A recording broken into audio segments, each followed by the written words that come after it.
দর্শক, হঠাৎ করে গতকাল রাতে মালয়েশিয়ার একটি হাসপাতালে হার্ট অ্যাটাক করে মারা গেছেন দীপঙ্কর দাশদীপ।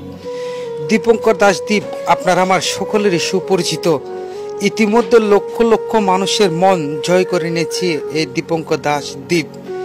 তার অভিনয়ে মুগ্ধ হয়েছে সবাই। এমন কোনো মানুষ নেই যে তাকে খারাপ বলতে পারে এবং তার অভিনয়ে মুগ্ধ হয়নি। এই হঠাৎ করে দীপঙ্কর দাশদীপ কিভাবে মারা গিয়েছিল, আসলে সেই বিষয়টা আমরা এখনো ভালোভাবে নিশ্চিত নয়, তবে যতটুকু জানতে পারলাম ইউনিভার্সিটিতে ভর্তি হয়েছিল, যে ইউনিভার্সিটিতে তার আপন পিসিত বোন ঐশীও পড়াশোনা করে, সেই ইউনিভার্সিটি তারা দুজন পড়াশোনা করে, পিসিত বোন এবং ভাই। তার বোন ঐশী তার চেয়ে একটু বড় বয়সে। তার মাধ্যমে আমরা জানতে পেরেছি সকালে তার বাসায় এসে যে গত রাত 3টার দিকে তার হঠাৎ ব্যথা, মানে বুকে ব্যথা শুরু হয়েছে। তাকে হাসপাতালে নিয়ে যাওয়া হয়েছে। হাসপাতালে নিয়ে যাওয়ার পরে ডাক্তার তাকে চিকিৎসারত অবস্থায় ডাক্তার তাকে মৃত ঘোষণা করেছে। কারণ সে গত কিছুদিন পূর্বে উচ্চশিক্ষার জন্য উনি মালয়েশিয়া গিয়েছিলেন। আসলে দর্শক, মানুষের আয়াত মুহূর্তের কথা কেউ বলতে পারে না। কে জানি কখন দুনিয়া ছেড়ে চলে যায়, কারো কোনো ভরসা নাই, জীবনের কোনো গ্যারান্টি নেই, আমরা সবাই জানি। দর্শক, দীপঙ্কর দাশদীপ, তার নাটক এবং তার অভিনয়, এমন কোনো মানুষ খুঁজেই পাওয়া যাবে না যে তাকে ভালোবাসে না।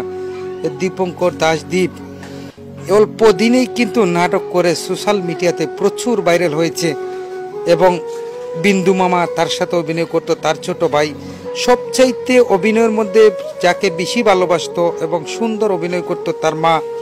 তার মাকে নিয়ে কিন্তু প্রচুর অভিনয় করেছিল দীপঙ্কর দাশদীপ। আজ সবকিছুই যেন আমাদের স্মৃতির পাতায় জড়িয়ে গেল। আজ ইচ্ছে করলেও সরাসরি দেখতে পারবো না দীপঙ্কর দাশদীপকে। হয়তো আর কোনোদিন তার অভিনয় আমরা সোশ্যাল মিডিয়ার পর্দাতে পাবো না, কিন্তু তার স্মৃতিগুলো সারা জীবন আমাদের কাছেই থেকে যাবে। দেখতেছেন তার ফ্যামিলির অবস্থা, পরিবার, তার মা কিভাবে কান্নায় ভেঙে পড়েছে তার পরিবারের মানুষ।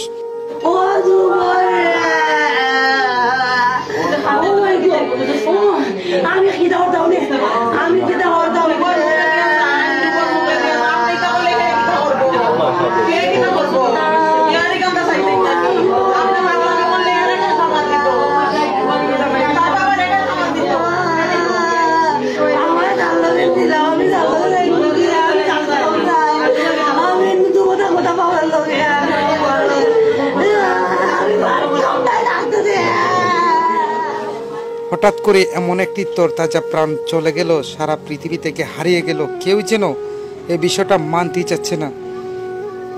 তাকে দেখার জন্য এক নজর, তার মরার খবর শোনার পরপরই কিন্তু আমরা দেখেছি অসংখ্য মানুষ, প্রচুর মানুষ তার বাড়িতে ভিড় জমাচ্ছে তাকে এক নজর দেখার জন্য। দর্শক, যারা দীপঙ্কর দাশদীপের অভিনয় দেখেছেন কিংবা তাকে চিনেন, একটু কমেন্ট করে জানাবেন এবং তার এই খবরটি যেন সবার কাছে পৌঁছা, সেই জন্য একটু শেয়ার করে দিতে পারেন। আমরা আসলে খুবই মর্মাহত, কারণ এমন একটি ছেলে, এমন একটি কন্টেন্ট ক্রিয়েটর আমরা হারিয়েছি যে সুস্থ মস্তিষ্কে সবসময় সুন্দর সুন্দর কন্টেন্টগুলো আমাদের উপহার দিত। তার কন্টেন্টের মধ্যে ছিল না কোনো ভেজাল, ছিল না কোনো খারাপ অভিনয়, শুধু ছিল মা বাবা, ফ্যামিলি, পরিবার নিয়ে কন্টেন্ট, খুব সুন্দর চমৎকার। যে কন্টেন্টগুলো দেখে সবাই মুগ্ধ হতো, সবাই আসতো, আনন্দে বুকটা ভরে যেত। আজ কেবল সবকিছু স্মৃতির পাতায় জড়িয়ে গেল। দর্শক, যারা আমাদের এই ভিডিওটা দেখছেন, অবশ্যই দীপঙ্কর দাশদীপের জন্য মন থেকে দোয়া করবেন, যেন এই অকাল মৃত্যুতে তিনি পরপারে সুখে থাকেন এবং শান্তিতে থাকেন। দর্শক, সবাইকে অসংখ্য ধন্যবাদ পাশে থাকার জন্য। তার এই মৃত্যুর খবরটা যেন সবাই পায়, সেজন্য একটু শেয়ার করে দিতে পারেন। রাজনীতি, অর্থনীতি, সংস্কৃতি, আন্তর্জাতিক বিনোদন, খেলাধুলা, টকশো সহ দেশ বিদেশের সব খবর তুলে ধরতে এক ঝাঁক মেধাবী সাংবাদিকদের নিয়ে অনলাইন ও ডিজিটাল প্ল্যাটফর্মে আমাদের ফেসবুক পেজটি ফলো দিয়ে ও ইউটিউব চ্যানেলটি সাবস্ক্রাইব করে সাথে থাকুন।